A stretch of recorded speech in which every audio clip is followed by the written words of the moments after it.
Hello, friend. It's been a little while since I've posted. I've been busy having breakdowns and breakthroughs, and although I've been thinking about making posts, there's really just some things that I needed to focus on within myself, and plus I've been really busy working on my garden too. And the nice thing about that is I'm getting really strong. Yeah, I've been pounding in T-posts by hand. Not with my hands, but with a T-post, whatever they're called. And that's a lot of work. And,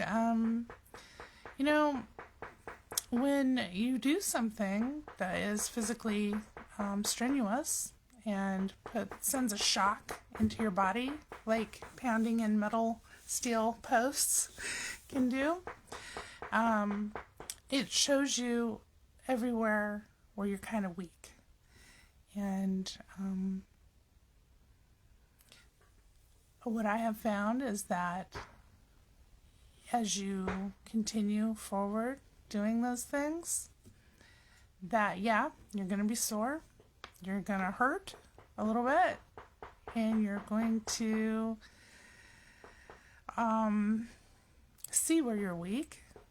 And then the upside is you're accomplishing some goals, some projects, but you're also going to see how you're getting stronger. And the thing about hard labor is that when you engage in that and you can persist to do those activities, you build muscle. And that's really what we're doing here in the law of assumption, in the law of attraction, in non-dualism, and whatever you're into.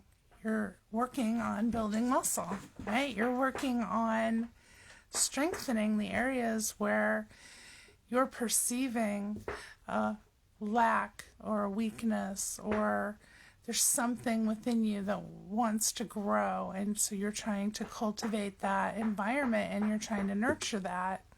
And that's what I've been doing. And so beyond my physical activities that are making me stronger and sore, but definitely making me stronger, and I'm getting my goals accomplished with my garden, and soon I'll have lots of vegetables, so I'll be planting seeds and I'll be harvesting what I've planted. And any spiritual teachings can relate to this and talk about this. What you're planting, you're going to reap. And sometimes we don't like to reap what we've been planting. And I've been planting a lot of things, both good and unwanted, wanted and unwanted, throughout my life, but especially in the past 4 going into 5 years. Because I've had things happen, right? Experiences that have, to help me grow, has caused me to suffer, to have pain, growing pains. That started with a house fire back in 2017. And then it kind of disrupted my relationship with my partner, and brought a lot of resistance in that I wasn't really aware of in our interactions. And then in 2019, at the end, almost the end of the year, my oldest son passed away. And so for all of 2020 and a good portion of 2021, I was not, well, all of 2020, I was basically not doing great. But I started coming out of it in 2021. And at some point, I started listening to Neville Goddard and Florence Scovel Shinn, and then it led me to Edward Art Supply through Nevolution, which has been phenomenal because I've been able to peel back layers and layers of things that I've been doing and not realizing what I was doing that was making me suffer and causing me a lot of pain in my life. And at times I have found in the last month or so, definitely last couple weeks, all of March, that's my oldest son's birthday month. And so this month has been a lot of feelings that have just kind of been brewing under the surface. So I spent a good portion of around his birthday just kind of feeling, I don't want to say sad. I was crying more than I usually have been. But I think it's just a natural part of the grieving process. But I feel like I've moved out of that for now, and because I'm not doing what I did in 2020, which was crying my heart out every single day. So anyways, I'm not going to get into all of that because I don't want to start crying. But I'm trying to share with you that things happen that, and sometimes you might wonder, well, why is this happening to me? Why am I going through this? What is the purpose of all of this? And what have I done to deserve this ridiculousness? I had a lot of that after my son died. And I had a lot of it after the house fire with my partner, just completely not understanding what his problem was and why he was acting the way he was acting. And just FYI, he's high-functioning Asperger, and I never really knew or understood that until after the house fire.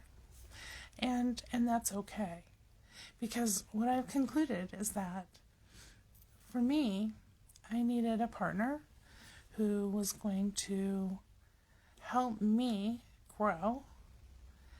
And so I can't look to him or anyone for my well-being, my happiness, my relationship with myself. It doesn't come from relationships outside of me. And I think a lot of times people think that objects, relationships, and experiences are what is going to fulfill them. I know I used to believe that. But when things happen in life that shake you up and break you open, and you're suddenly just kind of realizing that everything you thought was how things were, you can suddenly find that nothing is the way you thought it was, really. And so for me, Neville Goddard and Edward Art, they really brought information to me that helped me transform how I was perceiving things and how I was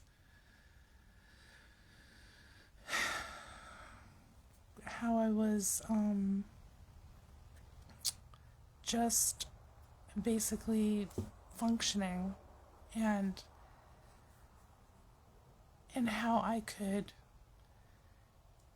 alter things that I didn't really recognize before. I didn't really realize that I had as much power as I do until I found those teachings. And then now, so most recently, what has happened was with Edward Art, I hit a wall when he had a video, and I apologize, I don't remember exactly which one because I've watched them all so many times. I'm just not sure. I didn't take a note on it. But I hit a little wall where, and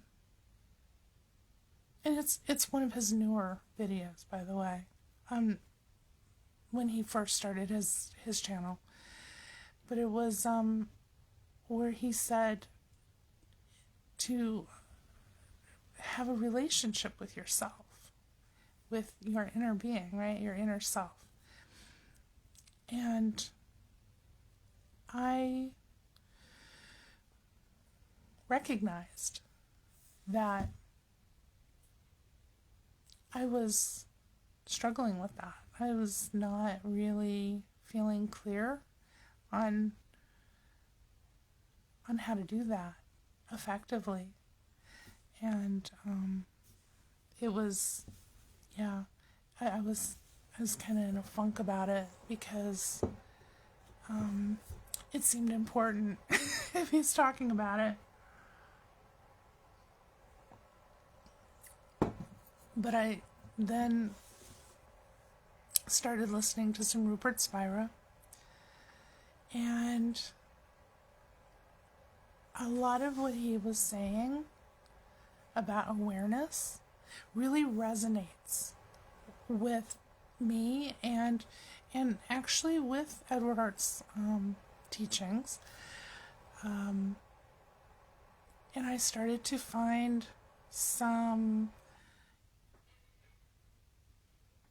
I just started to find a way to understand more clearly what I wasn't understanding. And so Rupert Spira kind of came on board with the awareness, the ever-present awareness that is always with us, and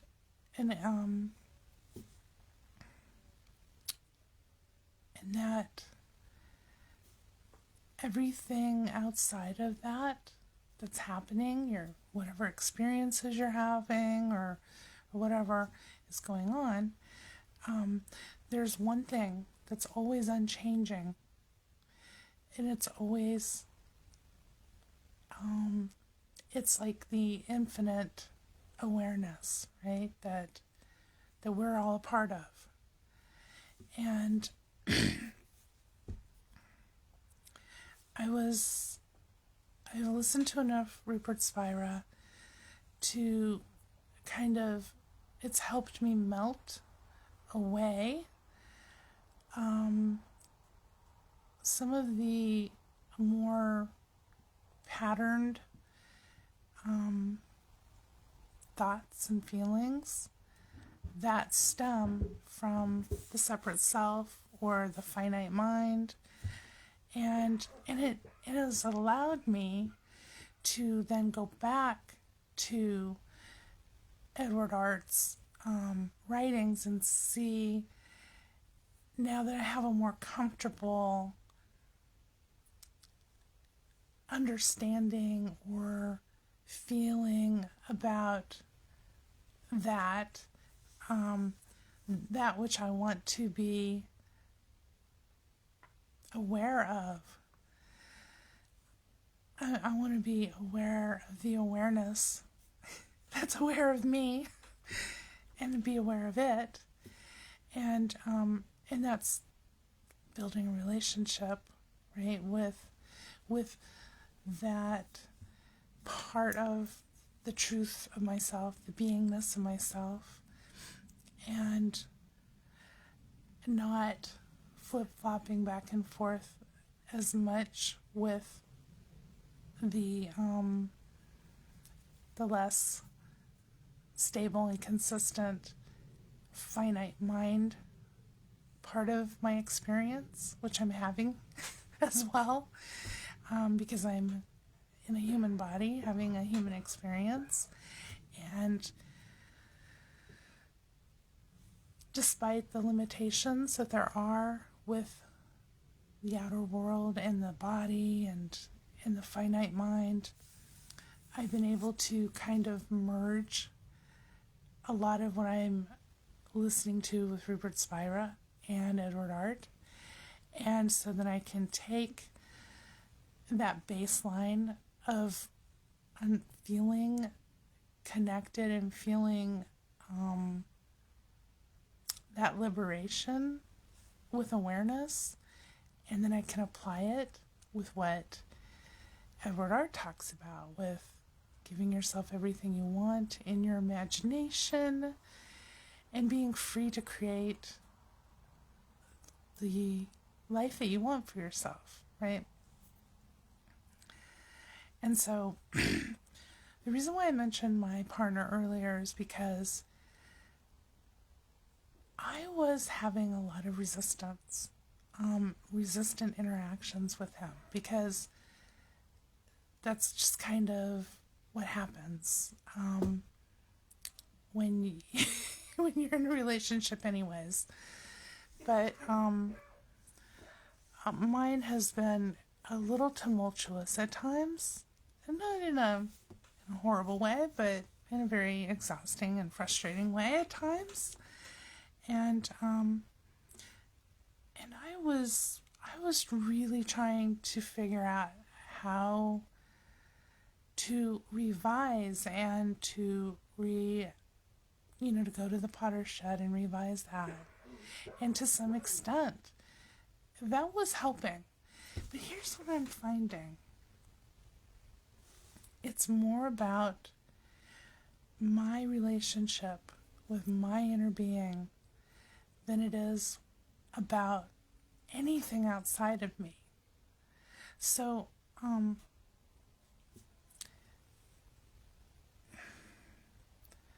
to look for someone to behave in ways that make you feel good so that you can feel good. And Abraham Hicks talks about this all the time. That's not sustainable, because no one can do that for anyone else. I'm not always going to meet somebody in a place where I can behave or respond or react in ways that will make them feel good. And them blaming me for that isn't going to help them. And I've realized and recognized that about my relationships with not just my partner, but with anybody that I've ever had resistance with. And I'm realizing that pretty much all the resistance comes from me, and is projected into the outer world, and then I'm experiencing that, and then I'm getting upset about that because it doesn't feel good, and because it's not what I want, and because it seems to be coming from elsewhere. And so I can distract myself and blame others, or distract myself with story narratives that my finite mind wants to share with me, because it's full of just all kinds of juicy stories that will justify how I'm feeling. And so what I've realized is that I'm the only one in control of how I'm feeling, how I'm choosing to feel, and I still lose my shit. I just, because I'm still figuring things out. And I'm still learning how to be consistent. I am persistent, but sometimes I'm not always consistent with giving myself what I want. And I'll get caught up and tangled up and ensnared up in the narratives of the finite mind, because that's what it does. One of many things, but when it's running amok, that's what it does. And when I've reeled it in and it's being subdued by awareness, by the true nature of my beingness, then the finite mind is doing things that feel good, that allow me to have experiences and interactions that feel good. But when my finite mind and my separate self are kind of running amok with hurt feelings or justifications of why I'm angry or whatever,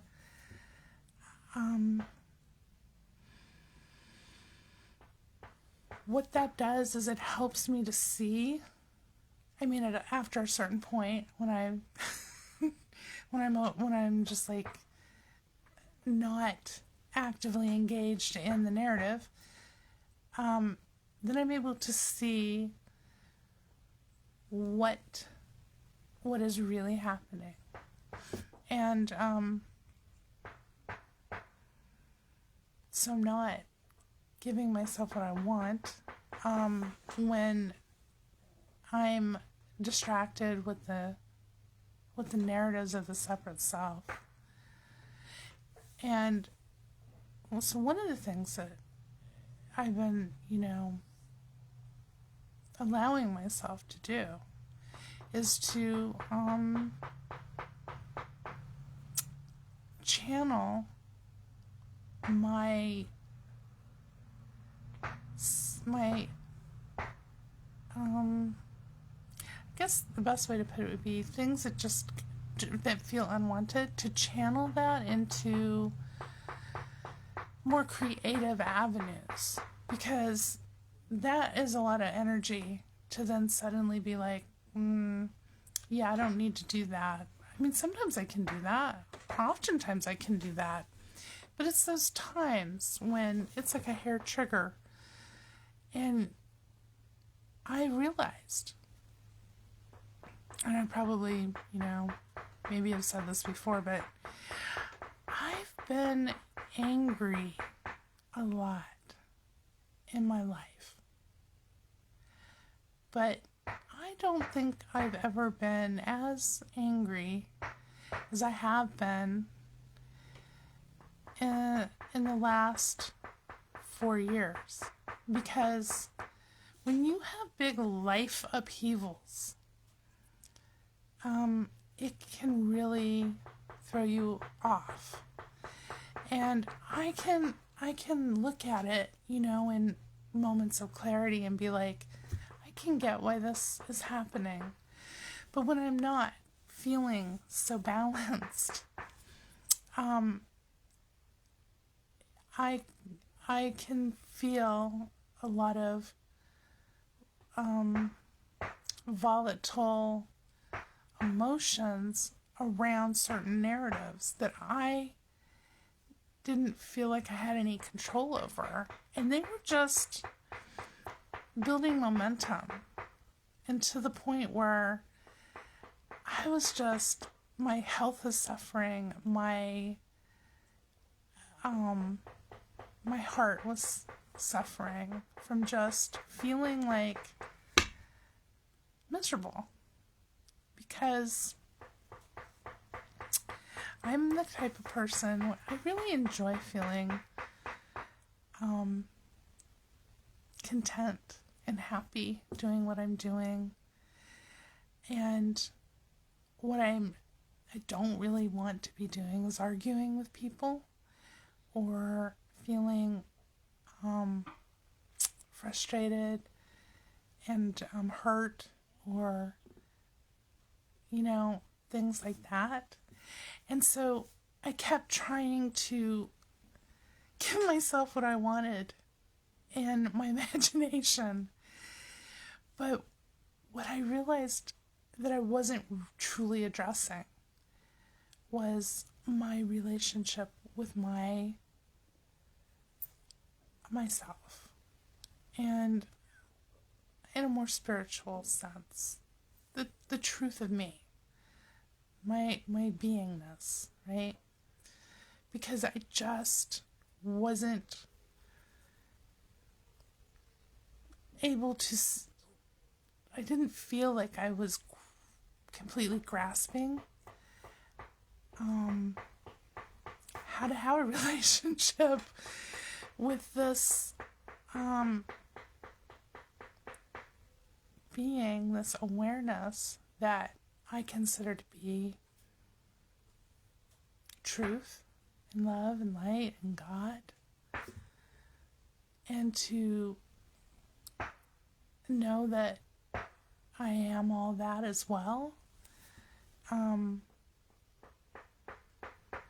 I don't know, it was just kind of like, and then I could sit and I could do my writing, and I could meditate on it, or, imagine, give myself what I want in my inner, in my imagination and all of that. And then something in my outer world would happen, and it would just feel like it was crushing me. And I just felt so angry about, things outside of my control, seemingly, but I realized they were all pushing me forward, helping me move forward towards releasing attachments, yes, but the attachment of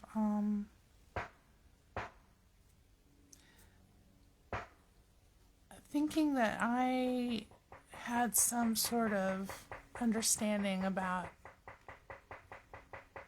who I am, which I didn't have a clue. And I don't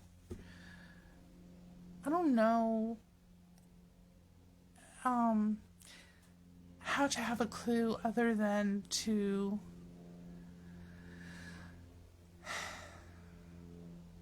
just do some self-inquiry, which is where Rupert Spira has really been helpful to me, because he talks about what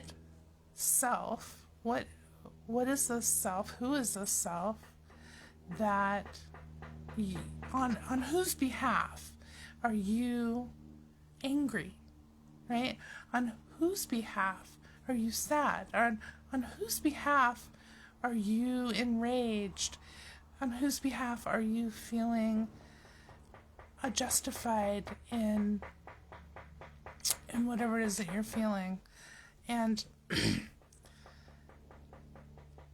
when I started doing that, I started realizing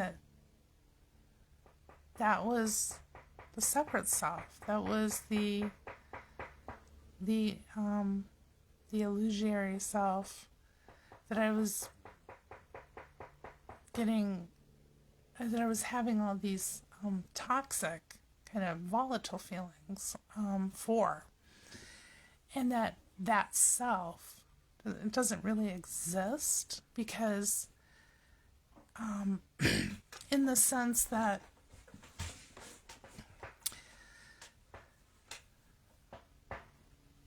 there's nothing there. That self is is almost like a concept that we attach identity to, and labels and all those kinds of things. And so what I started doing, and I really just, fairly recently, I've been listening to Rupert Spira. And it's helping me peel off more layers of the things that have been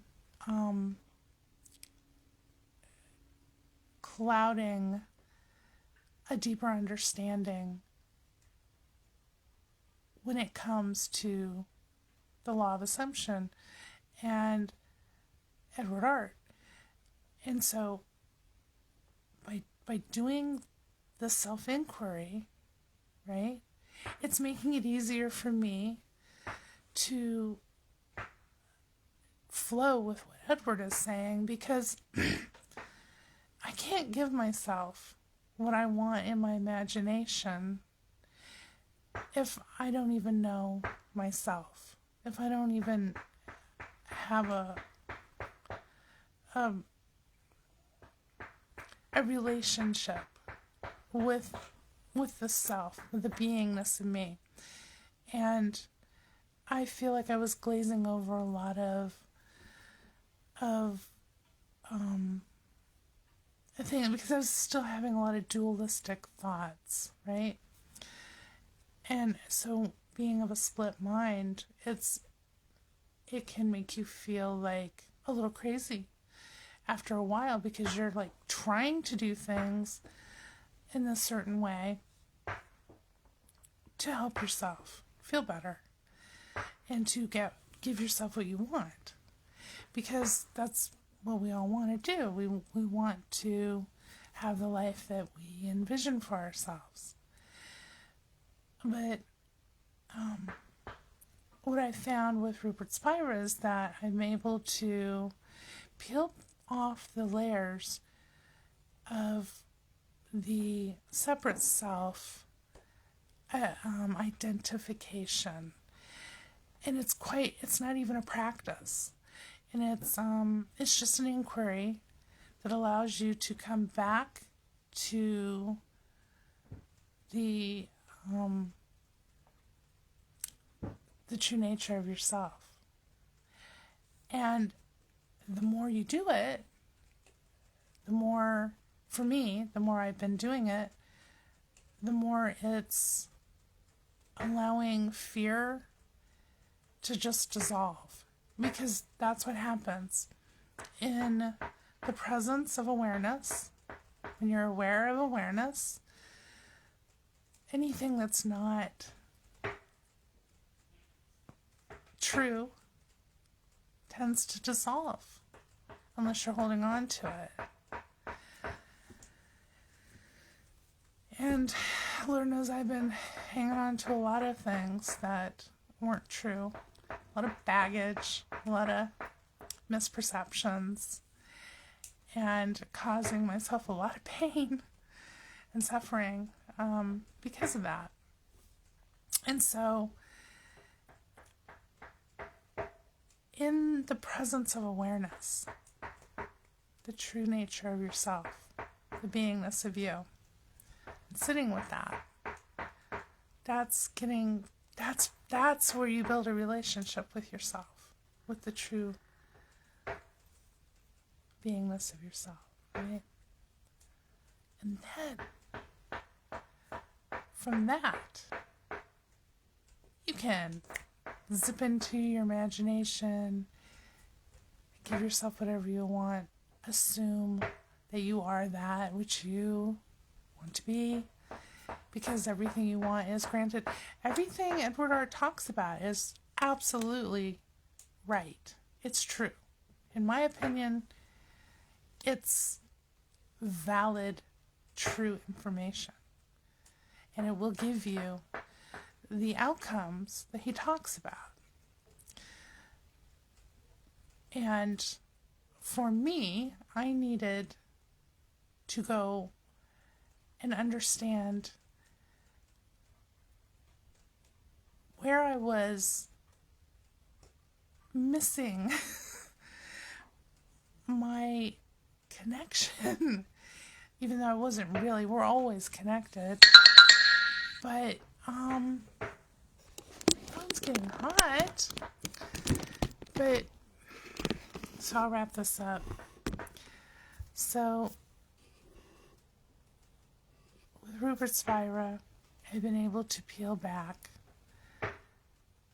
the separate self distractions and identifications and sit in a peaceful, calm space with awareness, the truth of me, the beingness of me. And I've been able to do it regardless of if I'm feeling fearful, if I'm feeling angry. I just go in and I do self-inquiry. On whose behalf am I feeling fearful? On whose behalf am I feeling angry? And there's no one on whose behalf I need to do that for. And when I do that, awareness is like clarity. It just opens everything up.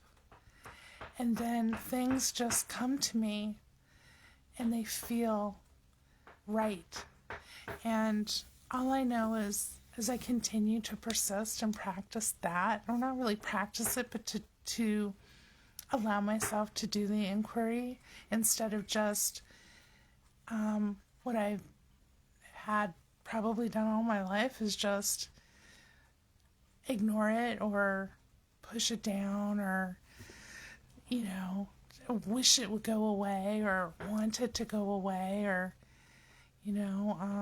those things don't work with the separate self. With the separate self will do everything it can to, when it's running amok, it will do everything to keep its agenda going, which is keep you from being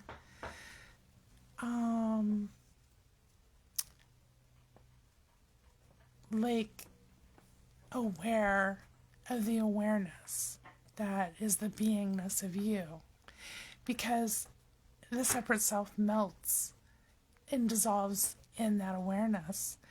And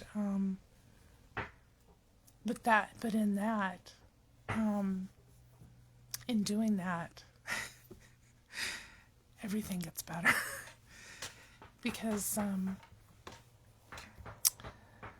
don't need an illusory self running my life and causing havoc and basically making me miserable. And I'm the only one who can do anything about it, right? So it's I'm always in control. I have the power to choose whatever it is that I want for myself. So I want it to be aware, and I want it to be clear. And I spent some time doing this, and I wanted to share this with you. And I will probably make some shorter videos that are more specific about this. And I'm also going to link a couple of Rupert Spira's videos that I found to be very helpful. And as always, I encourage you, if you don't know, if you've never heard of Edward Art, to go check his YouTube channel out.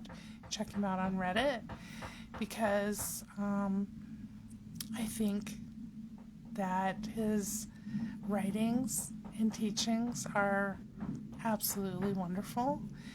And I am also incredibly appreciative of Rupert Spira and how I've been able to kind of peel back some unwanted resistance to just be more in the presence of awareness, and being aware of that has really helped me. And till we talk again, friend,